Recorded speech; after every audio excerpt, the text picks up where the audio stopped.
ధన్యవాదాలు అధ్యక్ష.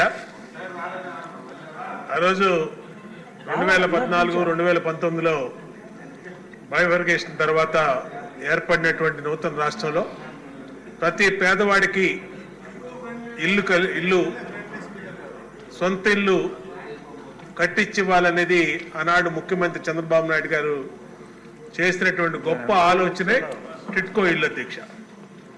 ఆ రోజు ఎన్డీఏ ప్రభుత్వం నరేంద్ర మోడీ గారు కానీ అక్కడ ఉన్నటువంటి కేంద్ర మంత్రి వెంకయ్యనాయుడు గారు కానీ విభజించినటువంటి ఆంధ్రప్రదేశ్ సమస్యల మీద ప్రత్యేకంగా దృష్టి పెట్టి మన రాష్ట్రానికి లక్షల్లో ఇల్లు ఇచ్చారు అధ్యక్ష.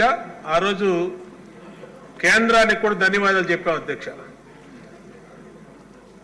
తెలుగుదేశం ప్రభుత్వంలో 2014-19లో ప్రతి పేదవాడికి అపార్ట్మెంట్ స్టైల్లో ఇల్లు కట్టించాలి, అపార్ట్మెంట్ స్టైల్లో 40-30 లక్షలు ఖరీచేసే ఇళ్ళని పేదవాడికి అతి తక్కువలో ఇవ్వాలనే ఉద్దేశంతో షేర్వాన్ టెక్నాలజీతో ఆ రోజున ఇల్లు మొదలుపెట్టారు అధ్యక్ష.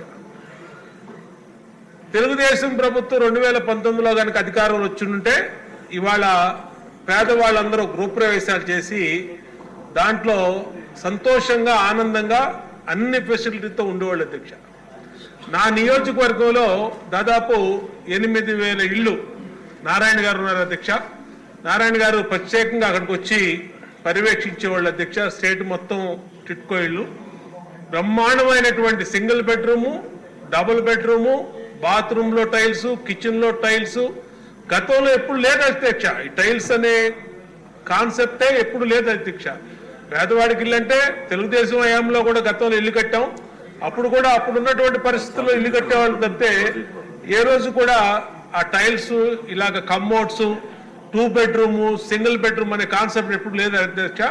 మొట్టమొదటిసారిగా 2014-19లోనే ఆ కాన్సెప్ట్ వచ్చింది అధ్యక్ష టిట్కో ఇళ్ల ద్వారా. అలాంటి ఇళ్ళని 2019లో గవర్నమెంట్ మారంగానే ఏ పేదవాడి కళ నెరవేర్చడానికి, ఎందుకంటే పేదవాడు జీవిత కాలంలో ఒక్కసారైనా సొంత ఇల్లు కట్టుకొని దాంట్లో చచ్చిపోదాం అనుకుంటాడు అధ్యక్ష. అలాంటి కళని నిర్వీర్యం చేసి జగన్మోహన్ రెడ్డి ప్రభుత్వం, వైసీపీ ప్రభుత్వం దాన్ని వాళ్ళ అప్పుల పాలు చేసింది అధ్యక్ష.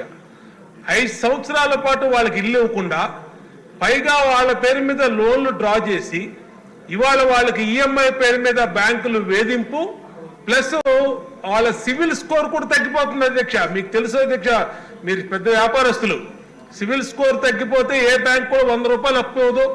100 రూపాయలు అనేది వాళ్ళకి రాదు అధ్యక్ష. ఇక్కడ ఈ బ్యాంకుల్లో అప్పులు ఈఎంఐలు కట్టపోవటం వల్ల వీళ్ళు బయట తీసుకొచ్చిన 25,000, 50,000, లక్ష రూపాయలు, 75,000 డబ్బులు కట్టారు అధ్యక్ష.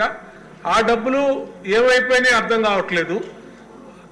80% పూర్తయిన ఇల్లు, కొన్ని చోట్ల 99% ఉందని గుడివాడలో ఎమ్మెల్యే గారు చెప్పారు, రాము గారు. అక్కడ పూర్తయిపోయిన ఇల్లు కూడా నాశనం చేశారు. ఇది ఈ విధంగా పేదవాళ్ళకి ఇవ్వాల్సిన ఇల్లు నాశనం చేయటమే కాకుండా వాళ్ళ జీవితాలు నాశనం చేశారు అధ్యక్ష. దీని మీద మీరు చాలా సీరియస్గా ఆలోచించాలి అధ్యక్ష. ఒక హౌస్ కమిటీ వేసి దీని మీద ఎంక్వైరీ చేయించండి అధ్యక్ష. అసలు ఆ డబ్బులు ఎక్కడికి పోయినాయి? ఈ డబ్బులన్నీ లోన్లు తీసుకున్నటువంటి డబ్బులు, వేల కోట్ల రూపాయలు వాళ్ళ ఇల్లు పూర్తి చేసి వాళ్ళకి అప్పచెప్పాల్సినటువంటి డబ్బుల్ని ఏం చేశారు? దాని మీద మొత్తం అందరి మీద కేసులు పెట్టండి అధ్యక్ష, క్రిమినల్ కేసులు పెట్టండి, ప్రజల్ని విముక్తులు చేయండి. ఈ ప్రభుత్వం వచ్చింది 5 నెలలు అయింది, త్వరగా పూర్తి చేసిస్తారని ప్రజలందరూ ఆశ పెట్టుకున్నారు. దాన్ని ఎలాగో ముఖ్యమంత్రి గారి దృష్టికి మొన్న కూడా తీసుకెళ్ళాం, నారాయణ గారి దృష్టికి తీసుకెళ్ళాం, పూర్తి చేసి ఇస్తా ఉన్నారు మార్చి ఆ టైం కల్లా. అది ఎలాగో ప్రజలకు నమ్మకం ఉంది అధ్యక్ష. కానీ లోన్లు తీసుకున్న వేల కోట్ల రూపాయలు గత ప్రభుత్వ హయాంలో డబ్బులు ఏమైనాయి?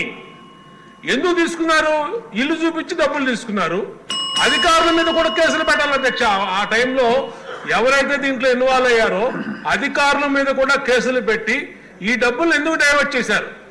మరి పూర్తి చేసేవాల్సిన ఇల్లు పూర్తి చేయకుండా వాళ్ళ నాశనం చేసి వాళ్ళు దాక్కొని తిరుగుతున్నారు అధ్యక్ష. వాళ్ళు ఇల్లు వస్తుందన్న పాపానికి దాక్కొని తిరుగుతున్నారు. బ్యాంకులో కలెక్షన్ ఏజెంట్లు ఇల్లు చుట్టూ తిరుగుతున్నారు. కాబట్టి దయచేసి తమరు చాలా సీరియస్ ఇష్యూ అధ్యక్ష.